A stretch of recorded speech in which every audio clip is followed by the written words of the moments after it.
सात संगी की तरफ से सात संगत के चरणों में प्यार भरा धन्यवाद जी। स्वागत है आप सभी का सात संग जी एक ऐसे दिव्य क्लास में जिस क्लास को लेने के बाद आज सबसे बड़ा आज का टॉपिक है इंसान क्यों आया। इस दुनिया में इंसान क्यों आया है, किस लिए आया है, आज हम वो जानने के प्रयत्न करेंगे कि आखिर इंसान किस लिए आया है और क्यों आया है। सबसे पहले स्वागत है आप सभी का संत निरंकारी मंडल, संत निरंकारी मिशन दिल्ली 11009। हमारा संत निरंकारी मिशन एक प्रकार की ऐसी विशेष सेवा कर रहा है जो हमारी दुनिया में एक अच्छी छवि और एक अच्छी पहचान को बिखेरने का प्रयत्न करता है। इसी प्रकार एक देखें कि मनुष्य क्यों आया, इंसान क्यों आया है। सबसे पहले आप सभी का एक प्यार भरा धन्यवाद है महात्मा दीपक जी का। आप स्वागत करते हैं आप सभी का एक दिव्य क्लास में। आप सभी का इंसान क्यों आया है इस जमीन पे, इस धरती पे, इस पृथ्वी पे, इस ब्रह्मांड पे। जानिए कि इंसान क्यों आया है इस धरती पे, इस पृथ्वी पे। इसको आने का कारण क्या है।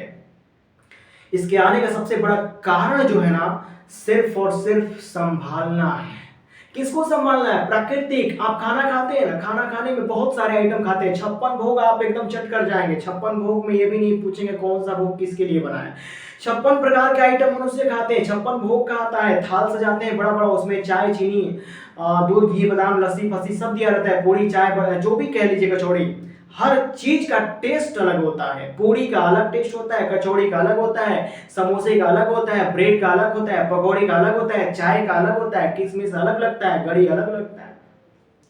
एक टेस्ट की तरह है, एक सबको मिलाया 56 प्रकार के खाने के वस्तु बनाए तो 56 भोग बनकर तैयार होता है। उसी प्रकार से संपूर्ण ब्रह्मांड में 84 लाख योनियों में एक सबसे श्रेष्ठ योनि जो मानी जाती है मनुष्य की मानी जाती है। It is the big powerful है, बहुत बड़ी शक्तिशाली योनि है जो मनुष्यों की योनि होती है। इस मनुष्य के आने का सबसे बड़ा कोई कारण नहीं है, इस प्रकृति का ख्याल रखने वाला। इस 84 लाख योनियों में सिर्फ मनुष्य को छोड़कर इस प्राकृतिक में सभी प्राकृतिक के हिसाब से चलते हैं, अधीन रहते हैं। इस प्राकृतिक के अधीन ये मनुष्य भी रहता है, लेकिन कुछ इसका विशेष कार्य जो है इस प्राकृतिक में छवि कार्य करना, इसके अंदर सबसे बड़ी कार्य होते हैं जो कार्यशील। ये किसी भी काम को करने की क्षमता रखता है, कैसा भी कार्य उसको संपूर्ण रूप से या अपूर्ण रूप से करने का उसके अंदर साहस होता है, क्षमता होता है। इसलिए मनुष्य आए तो उसके अंदर एक कार्यशीलता पाएगा, चैतन्य।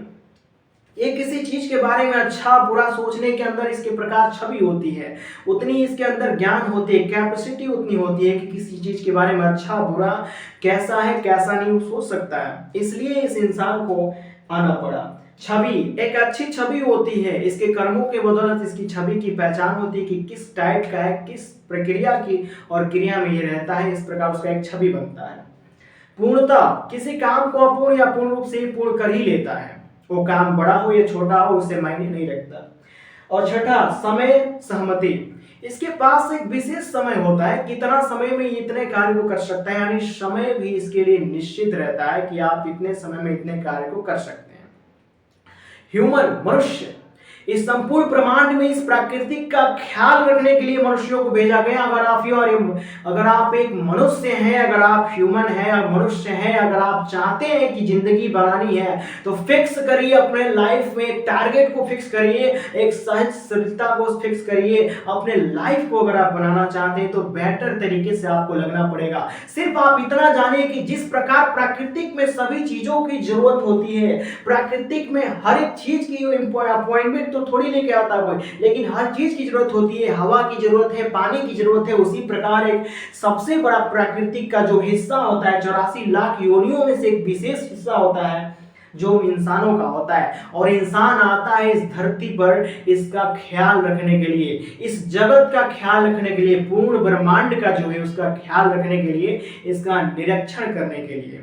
और हमेशा इसका निरीक्षित ही करता रहता है। इसमें कुछ अवशेष अशुद्धियां भी आ जाए तो उस अशुद्धियों को दूर करने के लिए ये मनुष्य रूप का जो इंसान होते हैं वो आते हैं। आपने समझा कि इंसान क्यों आते हैं।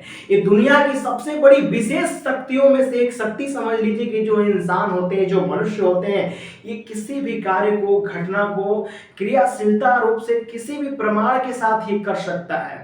और मनुष्य आने का सबसे बड़ा जो रीजन है प्राकृतिक का ख्याल रखने में, ये समर्थता होता है, समर्थता प्रदान इसे कि प्राकृतिक का ख्याल रख सकता है। इस दुनिया का ख्याल रखने वाला परमात्मा तो है, लेकिन परमात्मा के बाद अगर कोई ख्याल रखने वाला है तो मनुष्य योनि है, जो संपूर्ण अनंत मतलब कई सारे योनियों को, ये लाखों योनियों को ये महफूज रख सकता है। ये प्रकृति के बारे में अच्छा सोच सकता है, बुरा सोच सकता है, मतलब उतना ये कैपेसिटी वाला कार्य को कर सकता है जो एक सहज रूप से बहुत बढ़िया महफिल बना सकता है, एक अच्छे समाज का निर्माण कर सकता है। इसलिए इस दुनिया में धरा पे मनुष्यों को भेजा गया। जिस तरीके से खाने के लिए आपको भूख लगती है, अलग अलग दिन में आप अलग अलग चीज खाना पसंद करते हैं, उसी तरह से प्राकृतिक भी अपने आप को निखारने के लिए एक ऐसे जीव का एक विकास शैली या विकासता प्रदान करती है। ये परमात्मा विकासता प्रदान करता है कि जो परमात्मा का बनाया हुआ ये प्राकृतिक है, इसको भी किसी प्रकार का कोई ठेस ना पहुंचे, इसका ख्याल रखने के लिए इसके जीवन को अनुभूतियां जो होती हैं इस प्राकृतिक से मिली होती है और प्राकृतिक में ही इसको लगा देता है, उसके लिए इंसानों का आगमन होता है। तो इंसान हमेशा इस धरती पर, इस पृथ्वी पर एक सेवा के लिए आया है और सेवा करना ही चाहिए आपको, विशेष रूप से या शेष रूप से आपको सेवा करना ही चाहिए। अगर आप सेवा कर रहे हैं तो आप इंसान हैं, और इंसान हैं तो आप फिक्स है कि सही बात है, आपको सेवा करना चाहिए। इसी सेवा के लिए एक इंसानों को भेजा गया। तो सात संग जी, धन्यवाद जी।